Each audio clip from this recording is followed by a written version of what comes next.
आया था। वर्तमान भौगोलिक स्वरूप के अंतर्गत उत्तर प्रदेश के भौतिक प्रदेश निम्नलिखित हैं। पहला क्या? तराई। चलिए आगे आते हैं। भौतिक प्रदेश निम्नलिखित है, पहला तराई क्षेत्र। तराई के बारे में देखिए, भाबर, इसमें दो भाग हैं, भाबर और तराई। तो भाबर की पहले विशेषता है, इसमें क्या है कि उत्तर प्रदेश का सबसे उत्तरी क्षेत्र है, ठीक है ना। एक पतली पट्टी सहारनपुर से कुशीनगर तक विस्तारित है, पढ़े हैं आप। फिर कंकड़ से निर्मित है और मोटे बालू, कंकड़ पत्थर मोटे बालू, ठीक। यहाँ नदियाँ आंतरिक अर्थात भूमि के अंदर क्या होती हैं? प्रवाहित होती हैं, ठीक है ना, क्लियर। उसके बाद हमारा दिया है कि तराई क्षेत्र की विशेषता, भाबर के दक्षिण में तराई पट्टी, भाबर के दक्षिण में क्या है? तराई पट्टी है, ठीक। यहाँ नदियाँ भाबर क्षेत्र से भाबर बाहर भूमि पर नजर आने लगती है, तराई पे, हमने बताया था आपसे, ठीक। यह क्षेत्र क्या है? समतल है, अधिक वर्षा के कारण दलदली क्षेत्र का विस्तार है, और यह क्षेत्र भी पश्चिम से सहारनपुर से पूर्व में देवरिया कुशीनगर तक भाबर के समानांतर फैला हुआ है। आपको यहाँ ये ध्यान में देना है कि टोटल, जैसे जो मैंने लास्ट नोट्स आपको दी थी, वो ज़्यादा अच्छी उसमें व्याख्या दी गई है, ठीक है ना। फिलहाल में आपको मेन पॉइंट्स तराई के और भाबर के पता चल गए, ठीक है ना। अब आइए, ये प्रश्न आया हुआ है, उत्तर प्रदेश के सिंचाई के साधनों में क्रमशः हो रहे परिवर्तनों को क्या कीजिए? रेखांकित, ठीक है ना। अब क्या है एक्चुअल में देख लेते हैं। अर्थव्यवस्था की रीढ़ कौन है? कृषि। हालांकि हर जगह कृषि हेतु सिंचाई व्यवस्था एक समान नहीं है। प्रदेश में सिंचाई का प्रमुख साधन क्या है? नलकूप, फिर उसके बाद नहर, फिर नदियाँ, तालाब, कुएं इत्यादि हैं। किंतु पहले से लेकर वर्तमान तक सिंचाई साधन क्रमशः परिवर्तन हुआ है।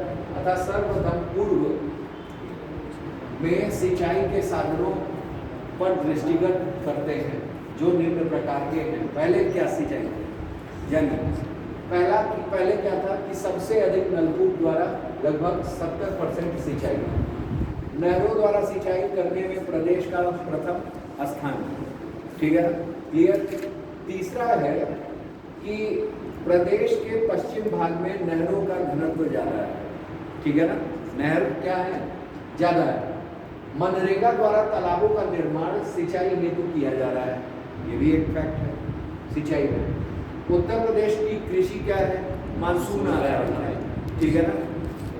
और फिर दिया हुआ है हमारे यहाँ कि मानसून के बदलते प्रतिरूप से नलकूप से सिंचाई में लगातार वृद्धि हुई, ठीक है ना, क्लियर।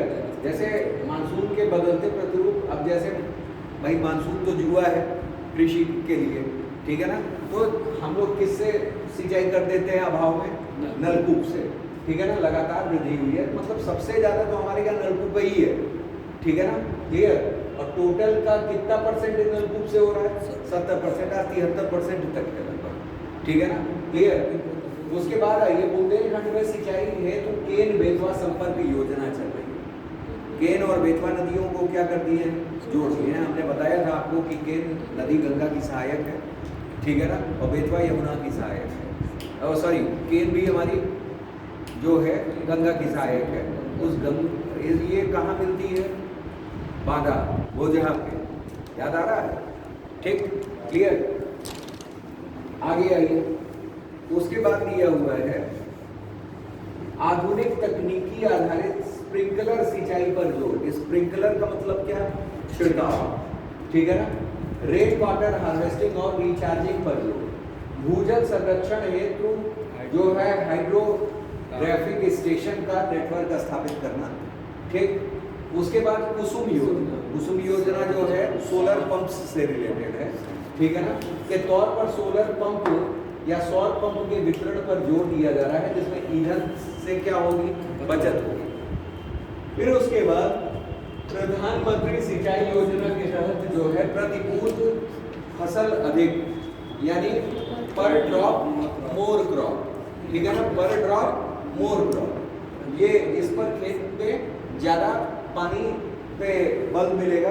इस प्रकार कह सकते हैं कि प्रदेश में पारंपरिक कृषि से सिंचाई में मतलब ओवरऑल आपको क्या क्या गिनवाना है। गिनवाना ये है कि भाई कृषि के लिए ही चाहिए, तो हमारे यहाँ कृषि जो है अर्थव्यवस्था की रीढ़ है और मानसून जो है वो कृषि का जुआ है, ठीक है ना। कृषि के लिए क्या है, जुआ है एक हिसाब से। अब यहाँ आपको ये समझना है कि सबसे ज़्यादा जब मानसून आधारित हमारे क्या है और मानसून नहीं हो रहा है तो हम लोग प्रेजेंट टाइम में क्या कर रहे हैं, नलकूप के द्वारा सिंचाई कर ले रहे हैं, ठीक है ना। लगभग 70% नलकूप। फिर आगे आ जाइए, नलकूप के अलावा अगर देख लें बुंदेलखंड के रीजन में देख लें तो स्प्रिंकलर टेक्निक हो गई, रेन हार्वेस्टिंग, तो रेन वाटर हार्वेस्टिंग है, रिचार्जिंग है, ठीक है ना। इसके अलावा भूजल संरक्षण है, वाटर मैनेजमेंट का वो है, जल संचयन हम लोग कर रहे हैं, ठीक है ना। कुसुम योजना है और कुसुम योजना के बाद प्रधानमंत्री सिंचाई योजना, तो मतलब सारी योजनाएं भी आ गई और कौन कौन से साधन हैं ये सारी चीज़ें आपने क्या कर दी, उपलब्ध करा दी, ठीक है ना। और सिंचाई में आप लोग वो भी जान चुके हो कि भाई कौन योजनाएं चल रही हैं, लघु, दीर्घ और हमारी जो बृहद है, तो मतलब आप उसमें ये जान चुके हो कि एक है 10,000 हेक्टेयर से ऊपर, एक 2 से 8 और एक हमारा 2 से कम, ठीक है ना। तो इस सब से पता चल जा रहा है। आगे आइए, फिर आइए उत्तर प्रदेश में सिंचाई के कौन कौन से साधन हैं, फिर आ गया वही, ठीक है ना। इसमें क्या है कि कृषि विकास में सिंचाई की भूमिका की व्याख्या की है, ये आया है 21 में। देखिए आप खुद देखो कि सिंचाई और इस चैप्टर से लगभग हर साल प्रश्न आ रहे हैं। 19 में 2 प्रश्न दिया हुआ है, 20 और फिर ये 21, ठीक है ना, क्लियर। इसमें दिया हुआ है कि अनुकूल भौगोलिक संरचनाओं के कारण कृषि एवं पशुपालन की दृष्टि से संपन्न राज्य है। 2011 की जनगणना में कुल कार्यशील जनसंख्या कृषि में कितनी थी, 59, ठीक है ना। 59.3% लोग कृषि एवं इससे संबंधित क्षेत्र में रिलेटेड थे, ठीक है ना। इनमें 29 समथिंग जो है वो कृषक और 30.3 कृषि क्रम श्रमिक है, ठीक है ना, क्लियर। उसके बाद आ जाएगा मतलब क्या कि 59 में डिवीजन हो गया है, 29% क्या है, किसान है और कृषि श्रमिक कितने हैं, 30.3%, ठीक है ना, लगभग आधा आधा रेशियो है। कृषि प्रधान होने के कारण वही सिंचाई व्यवस्था सुदृढ़ होना भी क्या है, आवश्यक है, जिससे कृषक और कृषक मजदूरों की आय बढ़ोतरी हो सकती है। अब आइए इसमें क्या दिया हुआ है, कैसे हो सकती है। सिंचाई के प्रमुख साधन, साधनों की बात कर लें तो यहाँ दिया हुआ है नहरों से, नलकूप से, कुओं से, तालाब, पोखरा और बांध व नदियाँ, ठीक है ना, क्लियर। अब यहाँ क्या है कि सिंचित क्षेत्र कितना है, 83.6% कुएं और नलकूप के अंतर्गत आ रहे हैं, 83.6%, और जिसमें से आपका केवल और केवल 70% आपका नलकूप आ जा रहा है, उससे ऊपर ही है, ठीक है ना, क्लियर। शेष 15.2% नहर सिंचाई और 5.5% टैंक सिंचाई और 10.7 जो है अन्य से आ रहा है। तालाब, पोखरों, झीलों और नदियों से सिंचाई, इसमें क्या है कि प्रदेश में सबसे प्राचीन स्रोत है भाई तालाब, पोखरे, ठीक है ना, नदियाँ, झील, ये सब क्या है, प्राकृतिक, ठीक है ना, क्लियर, जिनमें बेड़ी और टैक्ची, ठीक है ना, आदि तकनीकों का प्रयोग कर सिंचाई की जाती है। प्रदेश के पठारी क्षेत्रों के अलावा अन्य कई क्षेत्रों में आज भी इन स्रोतों से सिंचाई का क्या है, प्रचलन किया गया है। ठीक वर्षा का समय तालाबों, पोखरों में इकट्ठा हुए जल से समय समय पर सिंचाई की जाती है, ठीक है ना। इन पे कुओं द्वारा सिंचाई, अब कुएं द्वारा सिंचाई है यह एक कोमल शैल और उच्च जल स्तर वाले क्षेत्रों में कुओं से सिंचाई की परंपरा काफी प्राचीन है।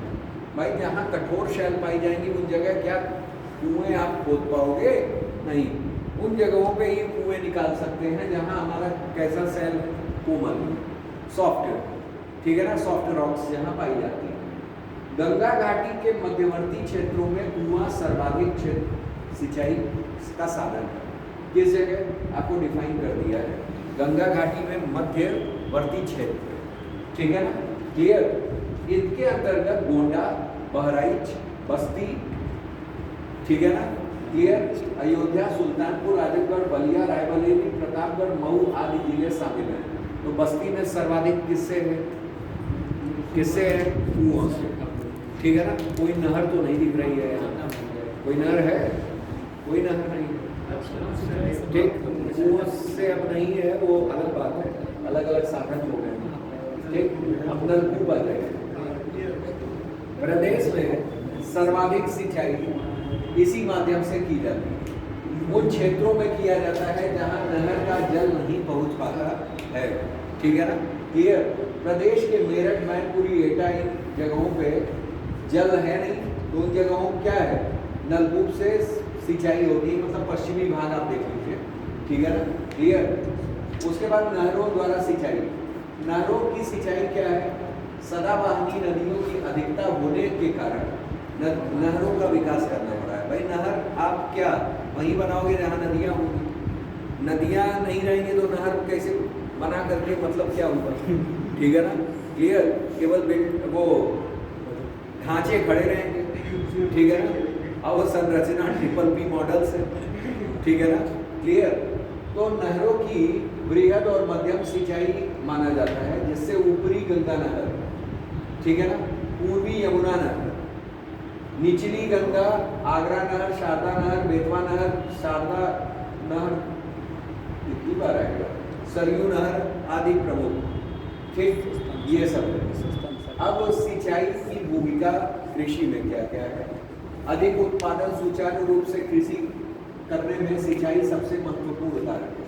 सिंचाई की उपलब्धता ही उस क्षेत्र के कृषि प्रारूप को निर्धारण करती है, ठीक, जो सघन कृषि और फसल प्रणाली के विविधीकरण में सहायक होती है। सिंचाई तंत्र के विकास होने से अधिक क्षेत्रों को कृषि क्षेत्र में परिवर्तित किया जा सकता है, ठीक है ना, क्लियर। अतः स्पष्ट है कि अनुकूल कृषि के लिए सिंचाई एक महत्वपूर्ण तथ्य है, ठीक है ना, क्लियर। सिंचाई संसाधनों का विकास करके कृषि भूमि का विस्तार किया जा सकता है, ठीक।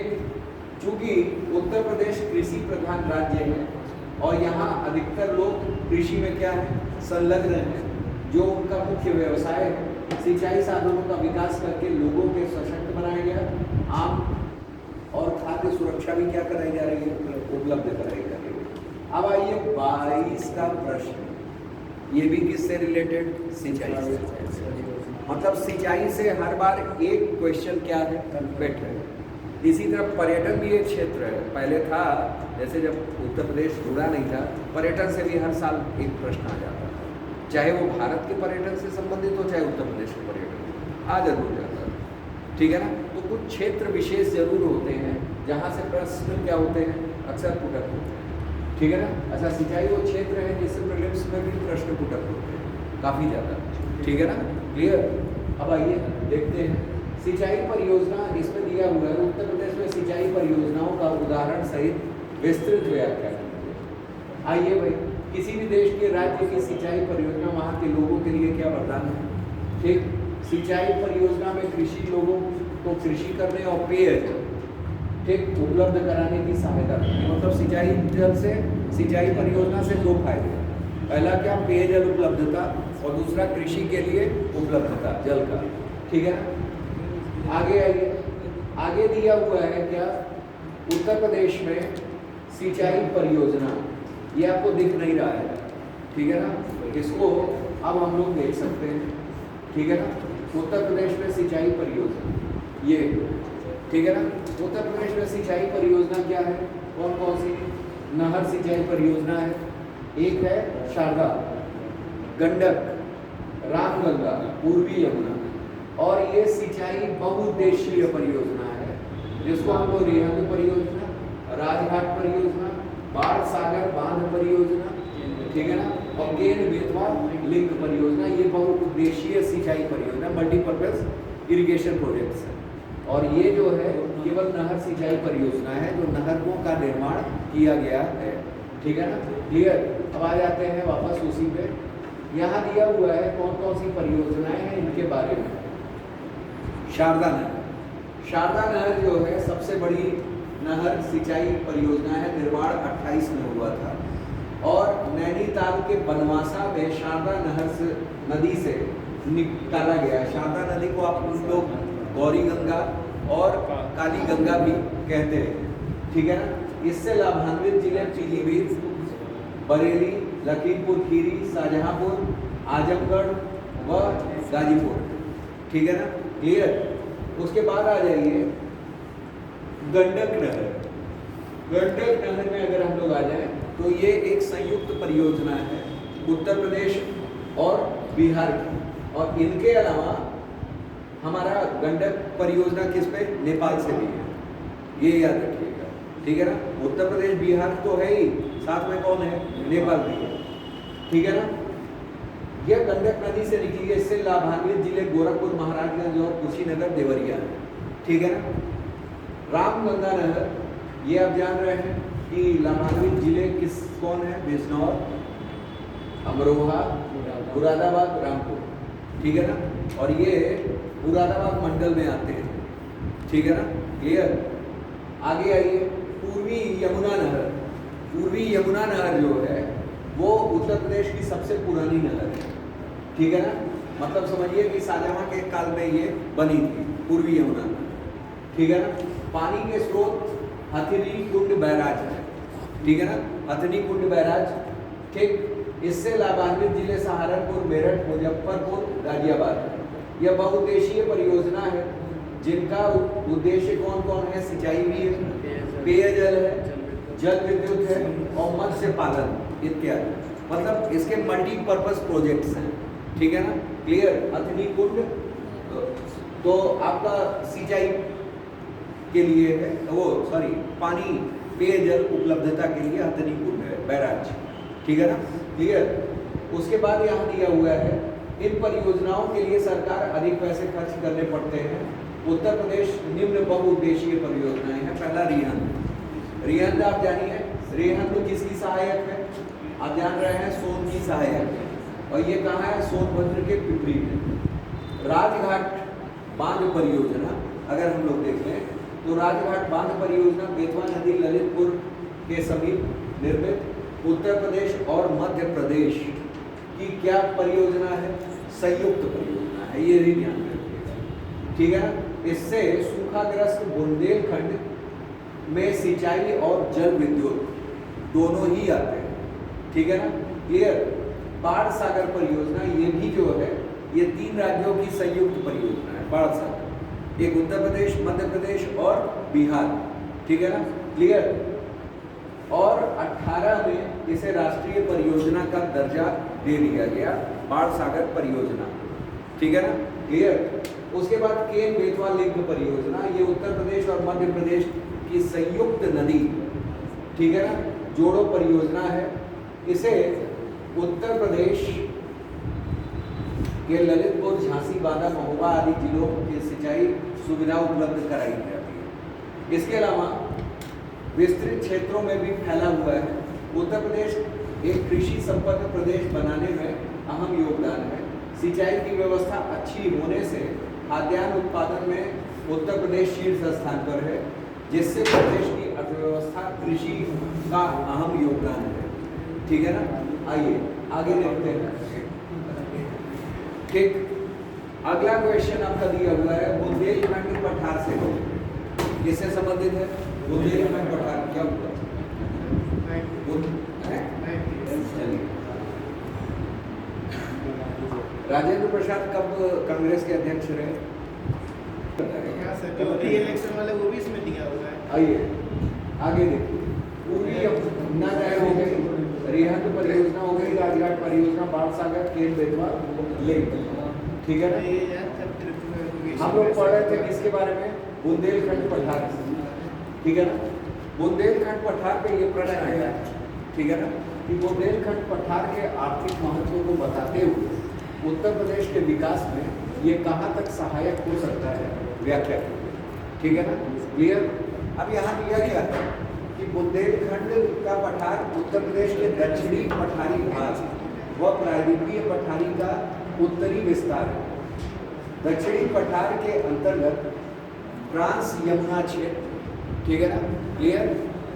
आपका फिर बघेलखंड पठार और उसके बाद बुंदेलखंड पठार क्षेत्र आता है।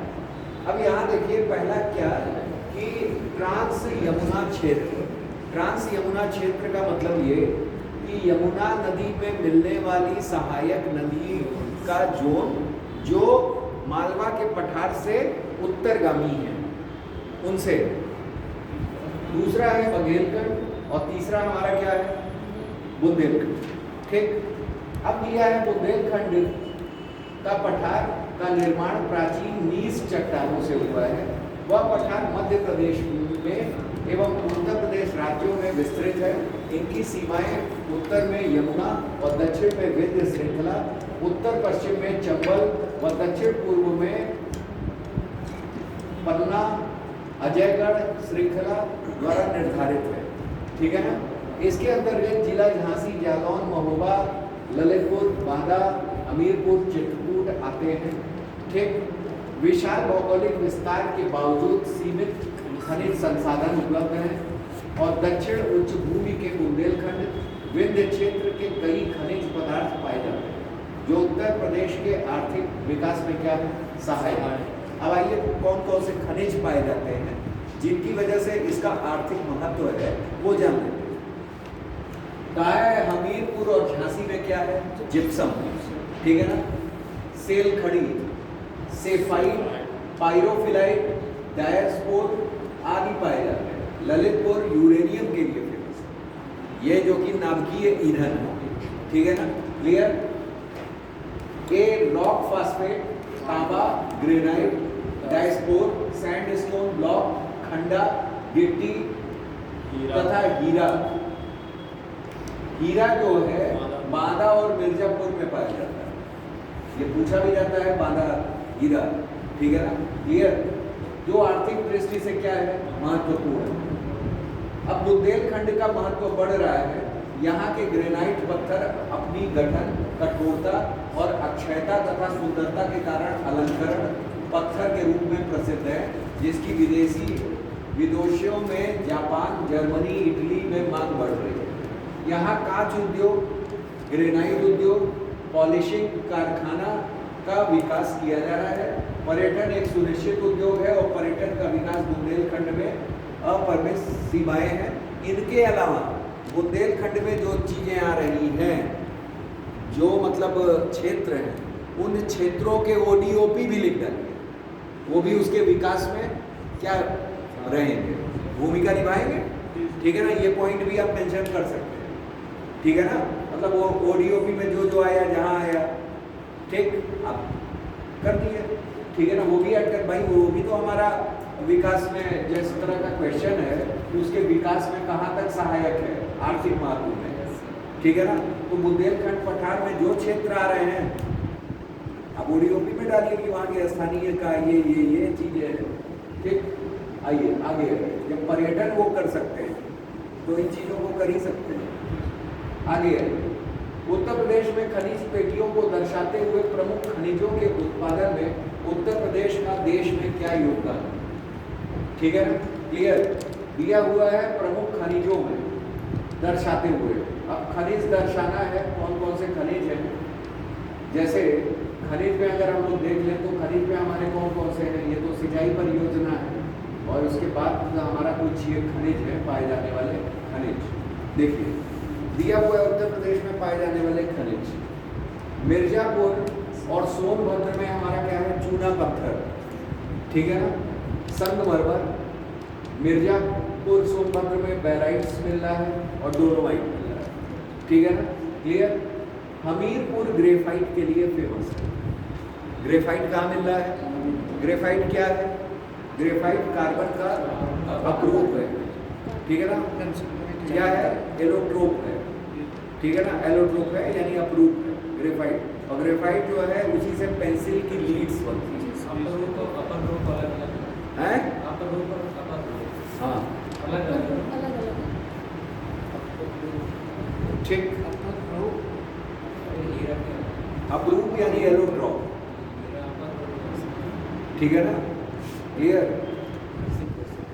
ललित जो है, Lalit uranium, rock phosphate, platinum और डायस्पोर, ठीक है ना। फिलहाल में अपरूप ज़्यादा पूछा जाता है, ये सब जो है वो सब केवल जानकारी वाली चीज़, अपर रूप और ये सब चीज़ केवल जानकारी है, इनके अलावा कुछ नहीं है। अपरूप ही पूछते वो भी बहुत है, ठीक है ना। क्योंकि देखिए एग्ज़ाम में पास होने के अलग तरीके हैं। पास केवल उनसे हुआ जाता है कि आप पुराने प्रश्न जो आए हैं कम से कम उनको मत छोड़ें और उनके इर्द गिर्द जो चीज़ें हैं उन पे क्या रहें, कंसंट्रेट रहें, वो चीज़ें ज़्यादा पढ़ें, ठीक है ना। उतना ही नहीं तैयार हो पाता है, हम एक्स्ट्रा क्या पढ़ें, ठीक है ना, क्लियर। बाकी जो समय मिलता है वो मेंस पर आधारित कीजिए, क्योंकि मेंस के लिए भी बहुत ज़्यादा समय आपको मिलता नहीं है, बहुत सीमित समय रहता है। जैसे इसी बार निर्धारित किया गया है कि अक्टूबर में प्रीलिम्स है, तो अक्टूबर में प्रीलिम्स है तो ये ध्यान में रखिएगा दिसंबर जनवरी तक ये क्या करवा लेंगे, मेंस करवा लेंगे, ठीक है ना। क्योंकि आपको पूर्व निर्धारित कर दिया गया है डेट प्रीलिम्स का, मेंस का नहीं किया गया है, लेकिन ठीक they are free for doing anything, ठीक है ना। आप लाचार हो, क्यों? क्योंकि आप स्टूडेंट हो, ठीक है ना। इस वजह से आप अपनी लाचारी दिखाएं ना और तैयारी करें जम कर, ठीक है ना, यही आपके पास विकल्प है, ठीक। आगे तो ललितपुर यूरेनियम के लिए, रॉक फॉस्फेट, प्लैटिनम और डायस्पोर के लिए। उसके बाद बांदा हीरा और किसके लिए, ऑक्साइड के लिए। प्रयागराज पोटास लवण के लिए या बालू के लिए, बालू आपने देखा होगा, ठीक है ना, तो बालू कांच बालू जो होते हैं, ठीक है ना, वो बालू हमारा प्रयागराज में। आगे तो ये सब खनिज है जो हमारे पाए जा रहे हैं, ठीक है ना, उत्तर प्रदेश में खनिज पेटियाँ, ठीक। अब क्या है, अब इसके नीचे हमको पढ़ना है उत्तर प्रदेश की पहली खनिज नीति कब ले आई गई थी, 88 में। ये बड़ा इंपॉर्टेंट प्रश्न है प्रीलिम्स की दृष्टि से, ठीक है ना। 88 में आई थी और इसके अंतर्गत खनिज विकास को उद्योग का दर्जा दिया गया, ठीक है ना, क्लियर। 10 जिलों को खनिज बहुल क्षेत्र घोषित किया गया, जैसे प्रयागराज, झांसी, सारण, मिर्जापुर, अमृत उत्पादन, ये सब। कांच बालू गंगा और यमुना से शंकरगढ़, प्रयागराज हमने अभी बताया, कांच बालू, ठीक। चकिया चंदौली, चकिया एक जगह है चंदौली में, ठीक है ना, और मुंडारी व बाला झांसी में, और लौहगढ़ और बोरगढ़ चित्रकूट में मिलता है, ठीक है ना। कभी कभी इन क्षेत्रों के नाम प्रीलिम्स में आ जाते हैं, जिनमें से आपका शंकरगढ़ जो है वो क्या है, वो इम्पोर्टेंट है। चकिया चंदौली किसके लिए, कांच बालू के लिए, ठीक है ना, क्लियर। उसके बाद प्रदेश का सबसे बड़ा कोयला सिंगरौली में, ये आप जान रहे हैं, क्षेत्र सिंगरौली सोनभद्र क्षेत्र है, ठीक है ना, एमपी से जुड़ा हुआ है। यहाँ कोल इंडिया लिमिटेड द्वारा कोयले का उत्खनन किया जाता है। सिंगरौली क्षेत्र से प्राप्त कोयले का उपयोग कौन करता है, ओबरा ताप विद्युत ग्रिड। ओबरा जो है वो रशिया के सहयोग से, किसके सहयोग से है, रशिया के, ठीक है ना, क्लियर। और सिंगरौली ताप विद्युत संयंत्र में किया जाता है। उसके बाद हम लोग आ जाए, स्वर्ण मुख्य रूप से शारदा और रामगंगा नदियों के रेत में पाया जाता है। मतलब हम लोग क्या करें, रामगंगा नदी का रेत उठा करके लाएं, उसको निश्चालित मतलब फिल्टर करें और सोना प्राप्त करें, ठीक है ना, जो भी विधि हो, क्रिया विधि, ठीक है ना, जितना मिलेगा नहीं उससे ज़्यादा खर्चा होगा, ठीक। पाने वाले तो बालू लिया करके रख लेंगे, भाई सोना है, ठीक। आगे आइए, ललितपुर के भीखमपुर में व सोनभद्र के हरदी क्षेत्र में, ठीक है ना, स्वर्ण खनिज के प्रमाण मिले हैं। स्वर्ण खनिज का उपयोग कांच की चूड़ी को चमकीला बनाने और फोटोग्राफी, आभूषण, ठीक है ना, और औषधि, इलेक्ट्रोप्लेटिंग में किया जाता है। चूना पत्थर के संचित भंडार में उत्तर प्रदेश का द्वितीय स्थान है। चूना पत्थर का उपयोग कहाँ किया जाता है, सीमेंट, ठीक है ना, मिर्जापुर के गुरमा और कांच बाबूहारी और रोहतास क्षेत्र के अतिरिक्त सोनभद्र के कजराहट में चूना पत्थर पाया जाता है। ये इंपॉर्टेंट चीज़ है। गुरमा, बाबूहारी, रोहतास क्षेत्र और कजराहट तो बहुत बहुत बहुत इंपॉर्टेंट क्षेत्र है, ठीक है ना। कजराहट कहाँ क्या पाया जाता है? सोनभद्र, ये चूना पत्थर। सोनभद्र में डल्ला और चुर बहुत इंपॉर्टेंट है, किसके लिए? सीमेंट उद्योग, ठीक है ना। क्लियर? फैक्ट्रियां जो चूना पत्थर का उपयोग किया जाता है। उत्तर प्रदेश में पाया जाने वाला खनिज पेटियां भारत के विकास में क्या है? महत्वपूर्ण भूमिका निभा रही है। खनिज आधारित उद्योग जैसे सीमेंट उद्योग, कांच उद्योग, एल्युमिनियम, आभूषण, औषधि, नेटवर्क बिल्डिंग आदि महत्वपूर्ण योगदान दे रहे हैं, ठीक है ना। क्लियर? अब आते हैं तराई क्षेत्र, ठीक है ना। बुंदेलखंड क्षेत्र हम लोग ने देखा, खनिज पेटियां देखी। अब हम लोग को पढ़ना है क्या? तराई क्षेत्र। तराई क्षेत्र से रिलेटेड प्रश्न ये, अभी तो हम लोग देखे भी थे भाबर और तराई क्षेत्र के बारे में, फिर भी देख लेते हैं। दिया है आर्थिक महत्व, how it is economically important, ठीक है ना। क्लियर? और जैव विविधता के संरक्षण में यह क्षेत्र कहाँ तक सहायक हो सकता है? मतलब दो आयाम बताने हैं, एक आर्थिक महत्व यानी इकोनॉमिक इंपॉर्टेंस, और दूसरा हमारा जैव विविधता, बायोडाइवर्सिटी, ठीक है ना। ये क्षेत्र तराई क्षेत्र इन दोनों पहलुओं से कैसे इंपॉर्टेंट है, इस क्वेश्चन में समझाना है। अब तराई क्षेत्र का विस्तार भाबर क्षेत्र के दक्षिण में है, ये आप लोग जान रहे हैं, जो पश्चिम उत्तर प्रदेश सहारनपुर से पूर्वी उत्तर प्रदेश कुशीनगर तक क्या है? विस्तृत है। यह क्षेत्र समतल और नम होते हैं, इनका निर्माण महीन अवसादों से हुआ है। इस क्षेत्र में अधिक वर्षा होने के कारण यह दलदल मैदान पाए जाते हैं। सर्वाधिक घने वनों का क्षेत्र है, ठीक है ना। वन क्या है? सर्वाधिक घने, ठीक है ना। क्लियर? जो कि वर्तमान में काट कर कृषि भूमि में परिवर्तित किया जा रहा है। आप जान रहे हैं कि जहाँ वन ज़्यादा है उन जगहों पर विविधता भी क्या होगी? ज़्यादा होगी, ठीक है ना। क्या हुआ? ठीक हो गया ना, ठीक। वर्तमान सर्वाधिक घने वनों का क्षेत्र है, जो कि वर्तमान में काटकर कृषि भूमि में क्या किया गया है? परिवर्तित किया गया, ठीक। क्लियर? अब आते हैं, यहाँ दिया है क्या कि आर्थिक महत्व क्या है। पहला क्या आर्थिक महत्व है भाई? आर्द्रभूमि क्षेत्र यानी वेटलैंड एरिया। दूसरा क्या? मछली पालन, फसलें हो रही हैं, चूंकि तराई क्षेत्र है, वर्षा ज़्यादा है, तो 200 सेंटीमीटर, हमने बताया था कि वर्षा कितनी होती है? 180 सेंटीमीटर तक होती है, तो गन्ना और धान की उचित फसलें होंगी। उसके बाद विभिन्न पादप एवं वन्य जीव वहाँ पाए जाएंगे।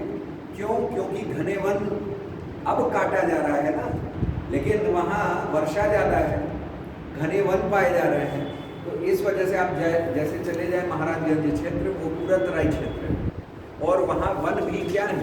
ज़्यादा है, ठीक है ना। क्लियर? तो वो क्षेत्र जो पूरे हैं, उन क्षेत्रों में क्या पाए जा रहे हैं? जैव विविधता भी क्या होगी? पाई जाएगी, ठीक है ना। क्लियर? आगे आइए। तराई क्षेत्र में आर्द्र भूमि की प्रधानता होती है। इस भूमि पर वर्ष भर जल भराव की स्थिति रहती है, परिणाम स्वरूप जलीय कृषि उपयुक्त है, ठीक। ये तो कृषि से सहायक हो गई। आर्द्र भूमि जल स्तर बनाए रखने हेतु अनुकूल है, जिस कारण जल पूर्ति में सरलता होती है। यहाँ पर छोटी छोटी अनूप झीलें, ठीक है ना, अनूप झीलें, ठीक है ना, जिनको हम लोग लैगून झीलें भी कहते हैं, ठीक है ना, जो किनारों पे पाई जाती है, लैगून झीलें, अनूप झीलें, ठीक है ना। क्लियर?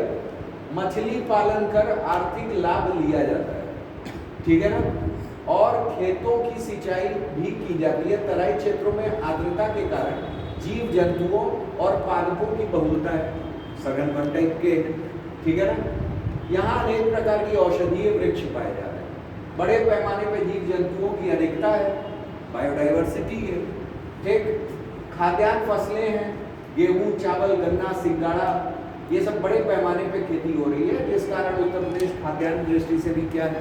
महत्वपूर्ण है, तो इकोनॉमिकल हो गया हमारा, ठीक है ना। तराई में बड़े पैमाने पे जीव जंतुओं पेड़ पादप पाए जाते हैं।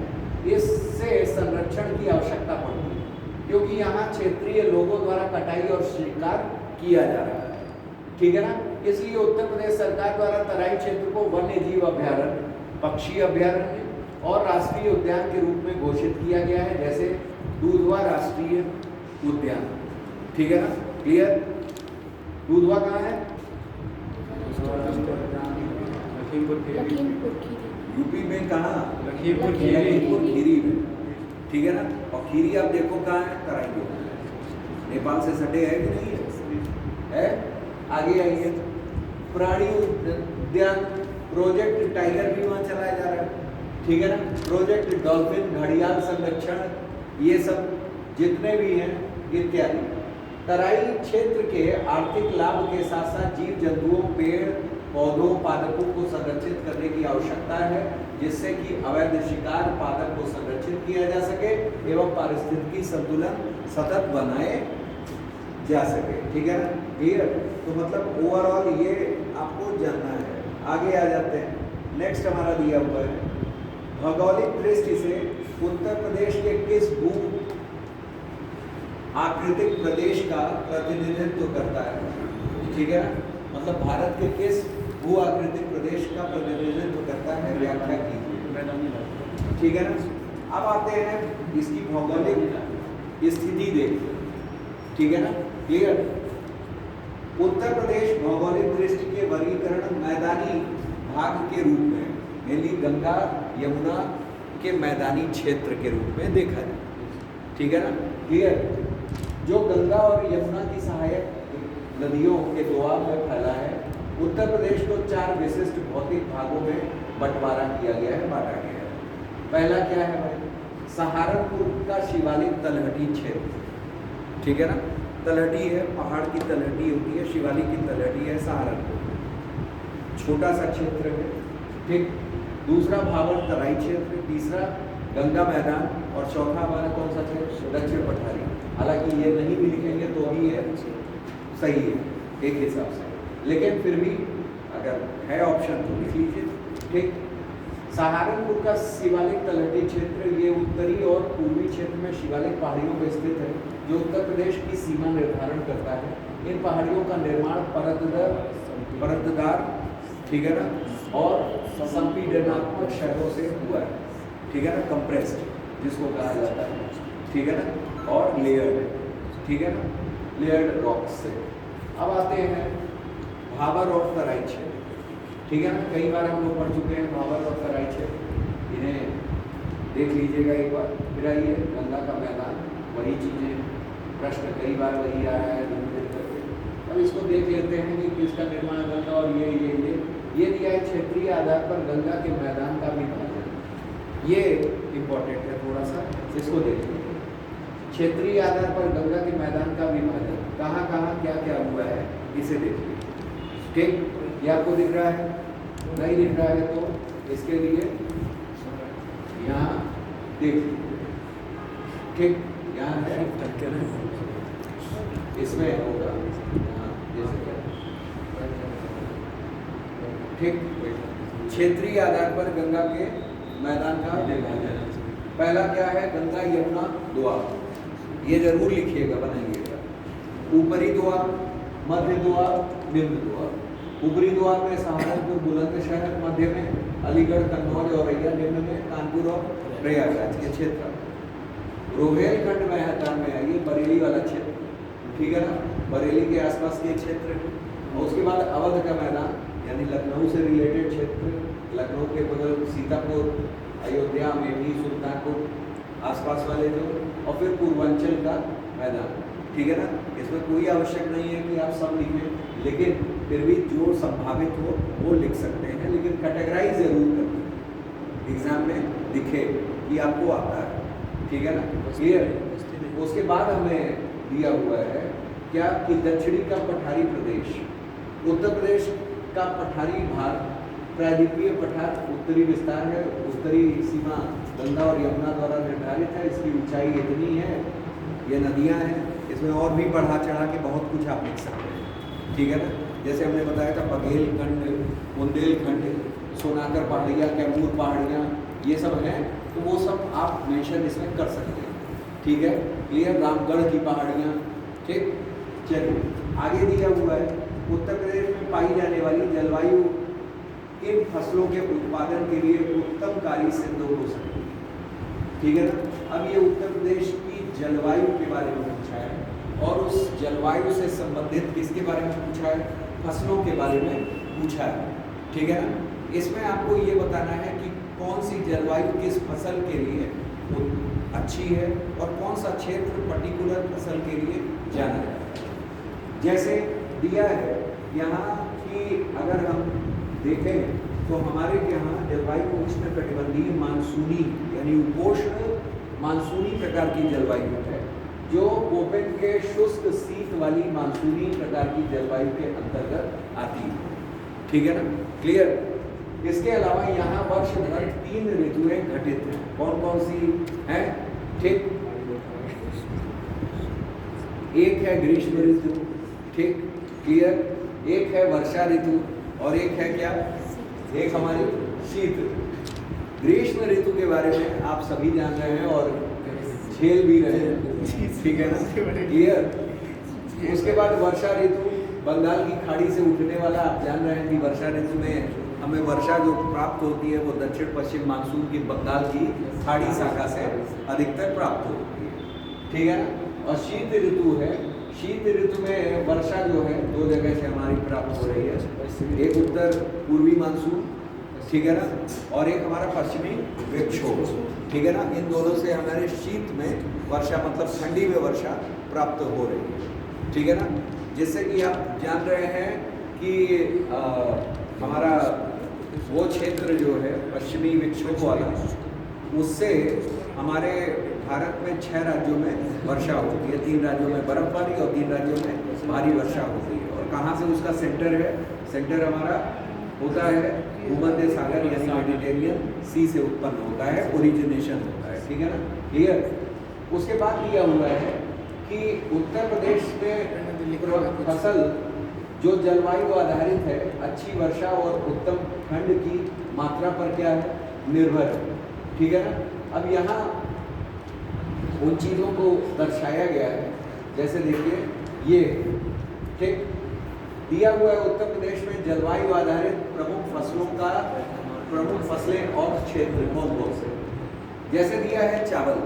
चावल के बारे में अगर हम लोग देख लें तो यह उत्तर प्रदेश के पूर्वी क्षेत्र में सर्वाधिक है, क्योंकि वर्षा जो है की मात्रा वहाँ पाई जा रही है और इस क्षेत्र में जलवायु चावल की फसल के लिए क्या है? उत्तम। उसके बाद हम लोग आ जाते हैं गेहूँ। यह उत्तर प्रदेश के पश्चिम क्षेत्र में सर्वाधिक उत्पादित होता है, क्योंकि यहाँ गेहूँ के फसल के लिए जलवायु क्या है? उत्तम होती है और यहाँ बाढ़ का पानी ठहरता नहीं है। ठीक है ना, बाढ़ का पानी यहाँ नहीं ठहरेगा। उसके बाद दिया हुआ है कि यहाँ ठंड और पूर्वी उत्तर प्रदेश की अपेक्षा अधिक होती है। अब आ जाइए गन्ना। भाई देखिए, गेहूँ के लिए हमें क्या आवश्यक है? ठंडी, शीत। ठीक है ना, क्लियर। जितना ओला पड़ेगा, जितना ठंडी पड़ेगी, उतना ही गेहूँ क्या होता है? अच्छा होता है। ठीक, इसीलिए ये ऐसी स्थानों पे है। अब आगे आ जाइए गन्ना। गन्ना जो है उष्णकटिबंधीय मानसूनी जलवायु प्रदेश की फसल। ठीक है ना। इसमें यह है कि उत्तर प्रदेश के उत्तर पश्चिम से उत्तर पूर्वी पेटी में ये गन्ना पाई जाती है और जिसमें गन्ना का उत्पादन किया जाता है। फिर हमारा आलू है। आलू यह उत्तर प्रदेश की प्रमुख फसलों में से एक है, जो पश्चिम उत्तर प्रदेश से पूर्वी उत्तर प्रदेश तक बोई जाती है, लेकिन यह पश्चिमी उत्तर प्रदेश में व्यापारिक रूप से क्या होती है? बोई जाती है। कमर्शियलाइजेशन आलू का ज़्यादा है। तो आपने तो सुना भी है कि वहाँ ब्रांड भी है अलग, नवाब ब्रांड, ताज ब्रांड। ठीक है ना। तो ये सब चीज़ें हैं। ठीक, तो ये मुख्य फसलें हो गई।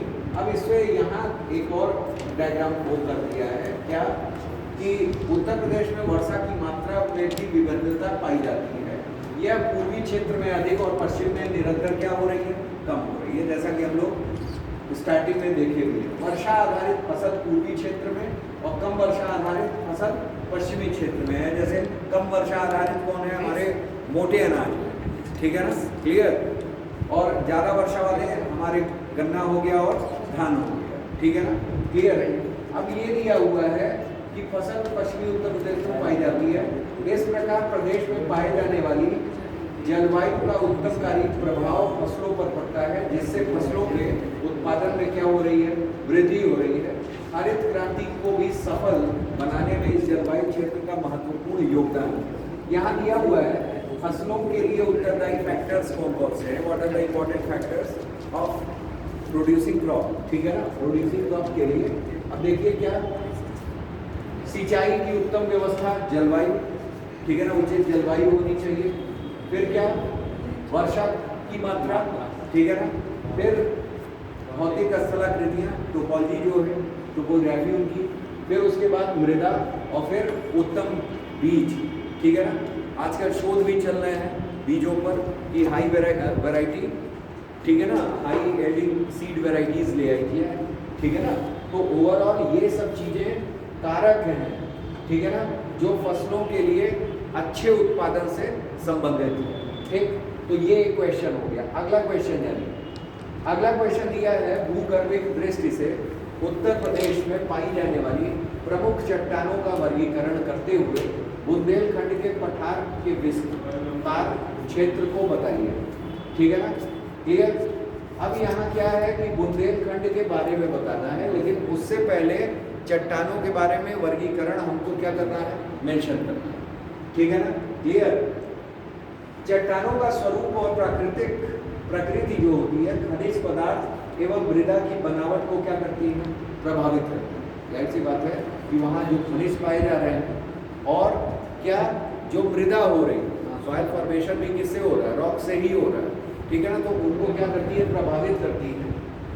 उत्तर प्रदेश के भूगर्भिक संरचना की ओर से आर्कियन युग की प्राचीन, वहीं दूसरी तरफ क्वाटरनरी युग की नवीन चट्टानें भी प्राप्त हो रही हैं, ठीक है ना, क्लियर। जैसे अगर चट्टानों का हम लोग भारत के संदर्भ में देखें तो भारत में 6 प्रकार की अलग अलग टाइप्स की चट्टानें वो हो रही है, क्षेत्रों वाइज अगर हम लोग देखें। सबसे पुरानी अगर देखा जाए तो आर्कियन है, ठीक है ना। दूसरे नंबर पे आती है कौन, धारवाड़ चट्टान, ठीक है ना। तीसरा देखा जाए तो कौन है, कुडप्पा क्रम की चट्टानें। चौथा देखा जाए तो चौथा हमारा विंध्यन क्रम की चट्टानें आती है, ठीक है ना, क्लियर। पांचवा हमारा देखा जाए तो पांचवा हमारा क्या, आपका गोंडवाना, और छठी जो दक्कन ट्रैप, ठीक है ना, क्लियर। तो ये 6 अलग अलग जगहों की चट्टानें पाई जाती हैं, ठीक है ना। तो उसी तरह से यहाँ भी चट्टानों का कुछ विभाजन है, ठीक है ना, क्लियर। आर्कियन युग की प्राचीन चट्टानों का निर्माण द्रवित पदार्थ के शीतलन व दृढ़ीकरण से हुआ है। इसमें जीवाश्मों का क्या है, अभाव है, लेकिन खनिज भंडार हैं, ठीक है ना। क्यों, क्योंकि यहाँ मेनली क्या है, आपके मतलब उनके द्रवित पदार्थ के शीतलन व दृढ़ीकरण से हुआ है, ठीक है ना, क्लियर। ये नीस और शिष्ट प्रकार की चट्टानें हैं। बुंदेलखंड नीस आर्कियन समूह का एक प्रकार है। इनका वितरण सोनभद्र, ललितपुर जिलों में क्या होता है, प्राप्त होता है। अब क्वाटरनरी समूह, ठीक है ना, की चट्टानें नवीन हैं। इनका निर्माण सिंधु गंगा सहायक नदियों से लाए गए अवसादों के निक्षेपण से हुआ है। पुराने जलोढ़ निक्षेप को बागर, नवीन को क्या कहते हैं, जलोढ़ निक्षेप को खादर कहते हैं, ठीक। इसकी उत्पादकता सर्वाधिक होती है। यह समूह गंगा यमुना के अपवाद क्षेत्र में विस्तृत है। इसके अतिरिक्त प्रदेश में विंध्य शैल समूह बुंदेलखंड और बघेलखंड पठार में क्या है, स्थित है, ठीक। साथ ही गोंडवाना समूह की चट्टानें प्रदेश के दक्षिणी भाग में स्थित है, ठीक। मतलब गोंडवाना भी क्या है, स्थित है, गोंडवाना शैल की चट्टानें, ठीक। अब आगे आ जाते हैं, आगे देख लेते हैं। बुंदेलखंड पठार का विस्तार मध्य प्रदेश, उत्तर प्रदेश राज्यों में है। उत्तर प्रदेश में ये क्षेत्र हैं, क्षेत्र आप लोग जान रहे हैं, मध्य प्रदेश के ये क्षेत्र हैं। यह क्षेत्र सूखा प्रभावित होने के कारण, जाहिर सी बात है कि यहाँ वर्षा कम है, इस वजह से सूखा क्षेत्र है, सूखा प्रवण क्षेत्र है, ठीक। और कारण केंद्रीय उच्च भूमि का आर्थिक रूप से पिछड़ा क्षेत्र है। यमुना और उसकी सहायक नदियों के कटाव द्वारा इस क्षेत्र में गाज, प्रपात, उत्पाद भूमि जैसी स्थलाकृतियां क्या है, प्राप्त है। जाहिर सी बात है कि आप देखोगे अगर प्रपातों का निर्माण, तो प्रपातों का निर्माण हमारा कहाँ है, हमारा प्रायद्वीपीय पठारों पे ही है। आप हिमालय पे क्या प्रपात कभी देखे हो? कहीं नहीं, ठीक है ना। मोस्टली हमको कहाँ मिलेगा, पेनिनसुलर इंडिया में ही मिलेगा, ठीक है ना। जैसे आप देख लो भेड़ाघाट है, कपिलधारा देख रहे हैं, ठीक है ना, धुआंधार जलप्रपात, ठीक, क्लियर। आप कर्नाटक में जो जाओ शरावती नदी पे, ठीक है ना, है कि नहीं है, शिमोगा झील। तो मतलब ओवरऑल पेनिनसुलर इंडिया में ही आप मैक्सिमम क्या देखोगे, मैक्सिमम आप जलप्रपात देखोगे, ठीक है ना, इस तरह की चीजें। जिसका उत्तरी भाग लगभग समतल होने के कारण बुंदेलखंड मैदान दक्षिणी क्षेत्र बुंदेलखंड उच्च भूमि के रूप में जाना जाता है, ठीक। यह ग्रेनाइट, अभी हम लोग पढ़े हैं खनिज के बारे में कि ग्रेनाइट का क्षेत्र, चूना पत्थर का क्षेत्र, ठीक है ना, बलुआ पत्थर के भंडार, जैसे सोनभद्र क्षेत्र देख लीजिए, डल्ला है, चुर्क है, ठीक है ना। तो चूना पत्थर से क्या बनाया जा रहा है, सीमेंट बनाया जा रहा है। सीमेंट उद्योग वहाँ क्या है, डेवलप हो जा रहा है। इस प्रकार चट्टानी विविधता से युक्त होने के कारण उत्तर प्रदेश के विभिन्न खनिजों की प्राप्ति से एक तरफ उन पर आधारित उद्योगों की स्थापना हुई, ठीक, और दूसरी तरफ उपजाऊ होने के वजह से कृषि भी क्या है, वो डेवलप की है, ठीक है ना, क्लियर। ये चीज दिया हुआ है। तो ओवरऑल आपका ये क्वेश्चन भी क्या हुआ, समाप्त हुआ। अब अगला प्रश्न यहाँ दिया हुआ है, किससे, तराई क्षेत्र से, तराई क्षेत्रों के विस्तार से यहाँ दिया है, उसके तराई क्षेत्र के विस्तार को बताइए और इस क्षेत्र की उपयोगिता पर टिप्पणी लिखिए। उपयोगिता अभी हम लोग तराई क्षेत्र में पढ़े थे, एक क्वेश्चन आया था, क्या आया था कि तराई क्षेत्र जो है कृषि के लिए और जैव विविधता के लिए, ठीक है ना, कृषि के लिए और जैव विविधता के लिए क्या है, इम्पोर्टेंट है। भाई कृषि के लिए क्यों इम्पोर्टेंट है, क्योंकि 180 सेंटीमीटर की क्या हो रही है, वर्षा हो रही है। जहाँ 180 सेंटीमीटर की वर्षा हो रही है वहाँ गन्ना, धान, ये सब फसलें जो हैं होंगी। दूसरा क्या, दूसरा वर्षा अगर है तो सघन वन हुआ, ठीक है ना, सघन वन है, वनस्पतियाँ हैं, ठीक है ना, जिसमें बहुत सारी औषधियाँ हैं, ठीक है ना, वनस्पतियाँ ज़्यादा हैं, तो उन जगहों पे जैव विविधता भी पाई जा रही है, तमाम प्रकार के जंतु पाए जा रहे हैं। दूसरी चीज आर्द्रता है, तो उन जगहों पे इकोनॉमिक क्षेत्र, आर्थिक क्षेत्र भी डेवलप हो रहे हैं, जैसे आर्द्र भूमियाँ, आर्द्र भूमियों के साथ आपका क्या, मत्स्य पालन, ठीक है ना, हम लोग लास्ट पढ़े हैं ये, ठीक है ना। तो ये तराई की क्या हो गई, ये उपयोगिता हो गई, ठीक है ना, क्लियर। ये दो चीजें तो हो रही हैं, कृषि और दूसरा क्या, जैव विविधता। और जैव विविधता से फिर हमारा आर्थिक क्षेत्र भी मजबूत है, कृषि से भी हमारा आर्थिक क्षेत्र मजबूत है, ठीक है ना। इनके अलावा आप पर्यटन को भी जोड़ सकते हैं, जैसे लखीमपुर खीरी है, वो भी तराई क्षेत्र, नेपाल का तराई है। वो वाला जोन जहाँ दुधवा नेशनल पार्क बनाया गया है, टाइगर प्रोजेक्ट चलाया जा रहा है, ठीक है ना। इन जगहों पे क्या पर्यटन भी विकसित हो रहा है कि नहीं हो रहा है, ठीक, क्लियर। तो ये सब भी चीजें आप लिख सकते हैं, ठीक है ना। फिर भी एक बार हम लोग पढ़ लेते हैं। दिया है शिवालिक के गिरिपद क्षेत्र में पश्चिम सतलज से पूरब में तीस्ता नदी तक भाबर का मैदान विस्तृत है तथा इसके दक्षिण में क्या है, तराई, ठीक, जो सहारनपुर से कुशीनगर देवरिया तक फैला है, ठीक। उसके बाद ये ऊंचाई दिया है, इसे आप देख लेंगे। फिर दिया है इस क्षेत्र में अत्यधिक नमी है, समृद्ध वन्य जीव है, घने जंगल है, मलेरिया जैसी बीमारी की क्या है, प्रधानता है, ठीक है ना। जाहिर सी बात है, मलेरिया ही नहीं, ये तराई क्षेत्र आपका एक के लिए जाना जाता है जिसके लिए सरकार ने दस्तक अभियान चलाया है। कौन सा क्षेत्र है, कौन, JE, जैपनीज इंसेफ्लाइटिस, मस्तिष्क जो, ठीक है ना। तो हम यहाँ मलेरिया जैसी बीमारियां ही नहीं, इसकी भी प्रधानता है, ठीक है ना। साल, सेमल, तेंदू इस क्षेत्र के प्रमुख वृक्ष हैं। इस क्षेत्र की शीतकालीन तापमान 4 डिग्री और ग्रीष्म 40। मार्च से मई तक संपूर्ण क्षेत्र क्या है? उष्ण पवनों के अधीन है। अब तराई क्षेत्र की उपयोगिता आ जाइए। हमने क्या कहा?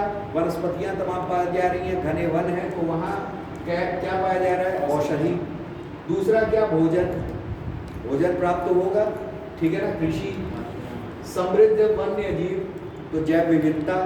फिर उसके बाद पर्यटन आ गया कि दुधवा नेशनल पार्क है, तराई क्षेत्र है, ठीक है ना, क्लियर। लखीमपुर खीरी, तो मतलब सारा चीज। फिर उसके बाद कृषि उत्पादक क्षेत्र, और लकड़ियाँ प्राप्त होंगी जंगल से, तो ईंधन भी प्राप्त होंगे, ठीक है ना, क्लियर। तो ये इसका उपयोगिता हो गया, ठीक है ना। अब कोई भी ऐसी चीज नहीं दी हुई है जिसे आप इसमें लिख नहीं सकते हैं, सब चीज आसान है। बस देखिए सोच थोड़ा सा पढ़ाना पड़ेगा, कहाँ कैसे क्या, ठीक है ना। मेन अगर ज्योग्राफी जान रहे हैं, उस ज्योग्राफी से रिसोर्सेज जान रहे हैं कि क्या क्या संसाधन मिल रहे हैं, संसाधन से ही उपयोगिता है, ठीक है ना। रिसोर्सेज से ही हमारी क्या है? उपयोगिता है। तो वो आप तुरंत लिख डालोगे, ठीक है ना, क्लियर।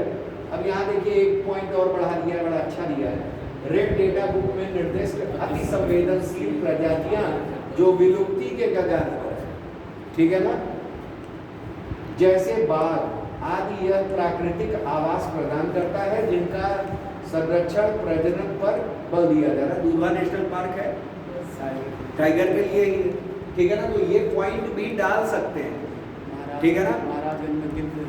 महाराजगंज में नहीं, अब गोरखपुर में आ गया गिद्ध, ठीक है ना, क्लियर। पहले एक समय जब वन अपॉन अ टाइम था, वंस अपॉन अ टाइम, तब महाराजगंज में गिद्ध वाला लोगों ने सोचा था, लेकिन अब कहाँ आ गया है? गोरखपुर में आ गया है, ठीक, क्लियर। तो ये सब चीजें हैं, इन्हें देखिएगा। और दिया हुआ है वर्तमान में इस क्षेत्र में अनियोजित विकास कार्य, जनसंख्या में वृद्धि, ठीक, वनोन्मूलन जैसी परितंत्र और जैव विविधता को हानि पहुंचाई जा रही है। मतलब इस क्षेत्र के, मान लीजिए तराई क्षेत्र में कभी कभी वो भी पूछ ले, सीमाएं पूछ ले, चुनौतियां या बाधाएं पूछ ले इसके विकास में, तो आप लोग बता सकते हैं, ठीक है ना, क्लियर। चलिए आज के लिए बहुत